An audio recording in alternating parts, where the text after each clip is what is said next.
Hi guys, welcome back to S வரும். இன்னைக்கான வீடியோவில் நம்ம எதை பற்றி பார்க்கணும்னா, நம்ம செனகல் டேங்க் வந்து பார்த்திங்கன்னா ரொம்ப டேட்டி ஆகுது. எதனாலன்னு பார்த்தீங்கன்னா, நம்ம செனகல் டேங்கில் ஒரு ப்ராப்பரான ஸ்பாஞ்ச் ஃபில்டர் சிஸ்டம் இல்லை. அது இல்லாமல் அவன் கொஞ்சம் சைஸ் பெருசாகிட்டான். அதனால் அவனுக்கு கண்டிப்பாக ஸ்பாஞ்ச் ஃபில்டர் இன்ஸ்டால் பண்ணி ஆகணும்.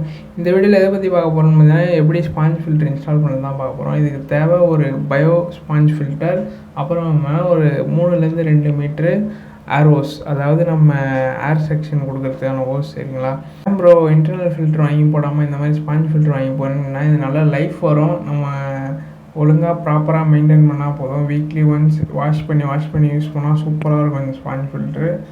அது இல்லாமல் நம்ம ஃபிஷ்ஷுக்கு வந்து வாட்டர் ஃப்ளோ அதிகமாக தேவைப்படாது. தேவைப்படுற ஃபிஷ்ஷுக்கு இன்டர்னல் ஃபில்டர் யூஸ் பண்ணலாம், தேவைப்படாத ஃபிஷ்ஷுக்கு எதுக்கு. அது இல்லாமல் இந்த ஸ்பாஞ்ச் ஃபில்டர் வந்து நிறையா சைஸ் இருக்குது. ஸ்மால் சைஸ், பிக் சைஸ் இருக்குது. நான் வந்து ஸ்மால் சைஸ் வாங்கியிருக்கேன், டேங்க் கேர் சைஸ். இதை வந்து நல்லா வாஷ் பண்ணிட்டு அதுக்கப்புறம் யூஸ் பண்ணோம். இதை நான் ஃபிக்ஸ் பண்ணுறதுக்குள்ளே ஒரு தலைவலியே வந்துடுச்சு. ஏன்னு கேட்டிங்கன்னா, இந்த செக்ஷனில் வந்து என்னோடய ஏர் பம்பில் 2 செக்ஷன் இருக்குது. ஆனால் ஒன்றில் ஏர் கம்மியாக வருது, இன்னொன்றில் ஏர் ரொம்ப அதிகமாக இருந்துச்சு. சரி, ரெண்டுத்தையும் ஒன்றா ஜாயின் பண்ணி ஒரே இதில் 3 கனெக்ஷன் கொடுத்துட்டேன்.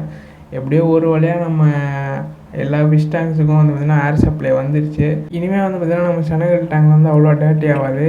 நல்லா அந்த அழுக்கெல்லாம் வந்து பார்த்திங்கன்னா இந்த ஸ்பாஞ்ச் ஃபில்டர் வந்து சக் பண்ணி ஃபில்டர் பண்ணி வச்சுக்கோம். வீக்லி ஒன்ஸ் நம்ம இந்த ஸ்பாஞ்ச் ஃபில்டரை மட்டும் க்ளீன் பண்ணால் போதும்.